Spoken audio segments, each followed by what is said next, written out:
بسم اللہ الرحمن الرحیم۔ السلام علیکم۔ آج تاریخ 20 اگست 2021 بروز جمعہ۔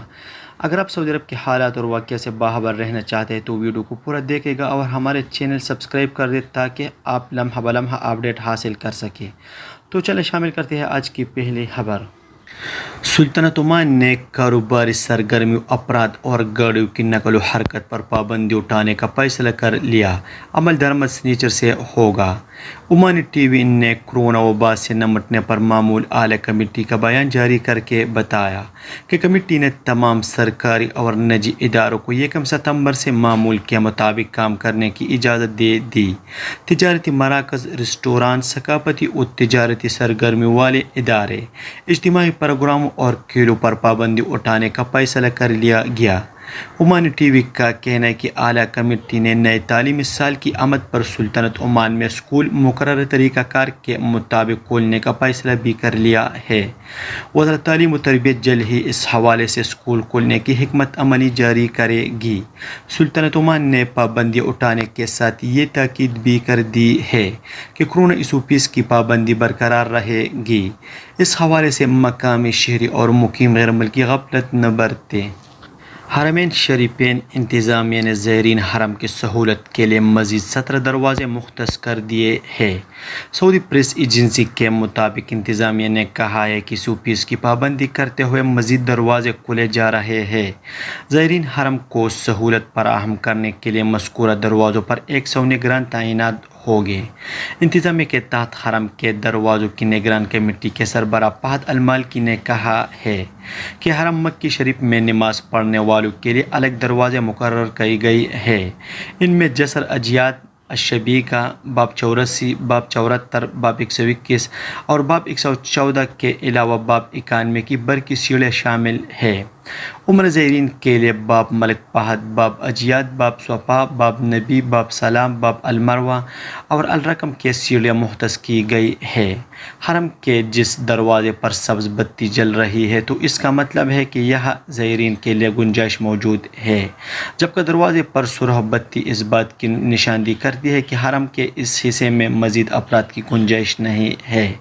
انہوں نے کہا کہ نمازوں کے فوراً بعد لوگوں کے نکلنے کا وقت ہوتا ہے، اس وقت حرم میں داخل ہونے کی کوشش نہ کی جائے۔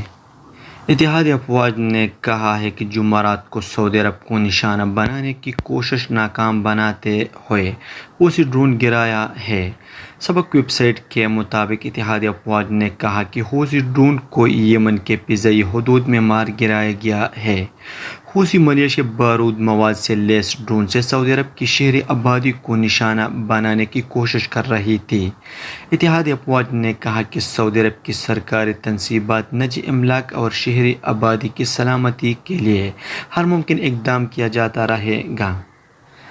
سعودی اسکولوں میں طلباء، اساتذہ یا منتظمین کو کورونا وائرس لگنے پر کیا کارروائی ہوگی؟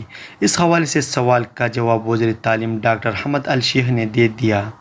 اخبار 24 کے مطابق وزیر تعلیم نے کہا کہ اگر کسی طلباء و طالبات کورونا وائرس سے متاثر ہوتے ہیں یا کلاس روم میں کسی کی بابت وائرس لگنے کا شبہ ہوتا ہے تو ایسی صورت میں کلاس 10 روز کے لیے معطل کر دی جائے اور اس سے منسلک طلباء مدرسہ پلیٹ فارم کے ذریعے آن لائن تعلیم حاصل کریں گے۔ کلاس اس وقت تک معطل رہے گی جب تک کہ یہ مصدقہ رپورٹ نہ آ جائے کہ تمام اساتذہ اور طلباء وائرس سے پاک ہے۔ وزیر تعلیم نے بتایا کہ اگر اسکول کی مختلف کلاسوں میں 2 یا اس سے زیادہ کورونا کے کیس ریکارڈ پر آئے تو ایسی صورت میں متعلقہ اسکول 10 روز کے لیے بند کر دیا جائے گا۔ سعودی حکام نے ایک پولیس آفیسر کے قتل کا الزام ثابت ہو جانے پر مقامی شہری کو جمعرات کے روز جدہ میں سزائے موت دے دی۔ ایس پی اے کے مطابق وزارت داخلہ نے بیان جاری کر کے کہا ہے کہ سعودی شہری عبدالعزیز بن سعود المالکی نے سیکورٹی آفیسر ڈپٹی سرجنٹ عبداللہ بن مشاری الصبیحی کو گھات لگا کر قتل کر دیا تھا۔ اس نے الصبیحی پر پے در پہ چھری کے وار کیے تھے جس سے وہ جان کی بازی ہار گیا۔ المالکی ایک دہشت گرد تنظیم کا حامی تھا۔ وزارت داخلہ نے توجہ دلائی کہ سیکورٹی اہلکاروں نے مفرور المالکی کو تلاش کر کے گرفتار کر لیا تھا۔ پوچھ گچھ کے بعد اس پر فرد جرم عائد کی تھی۔ اسے اسپیشلسٹ فوجداری عدالت کے حوالے کر دیا گیا تھا۔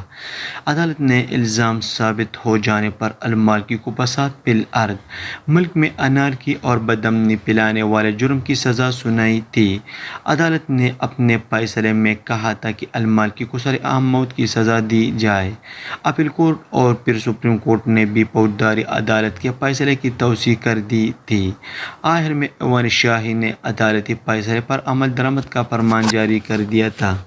سعودی موسمیات کے قومی مرکز نے توقع ظاہر کی ہے کہ جمعے کو مملکت کے متعدد علاقوں میں گرج چمک اور تیز ہواؤں کے ساتھ بارش ہوگی۔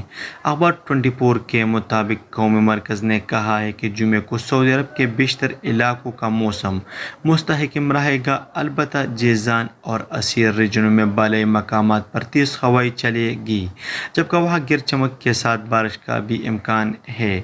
قومی مرکز نے توجہ دلائی کہ جمعہ کو مملکت میں سب سے زیادہ درجہ حرارت وادی دواسر میں ہوگا، جبکہ سب سے کم درجہ حرارت 15 سینٹی گریڈ السوداء میں رہے گا۔ یہ تھا آج کا چند نیوز۔ السلام علیکم۔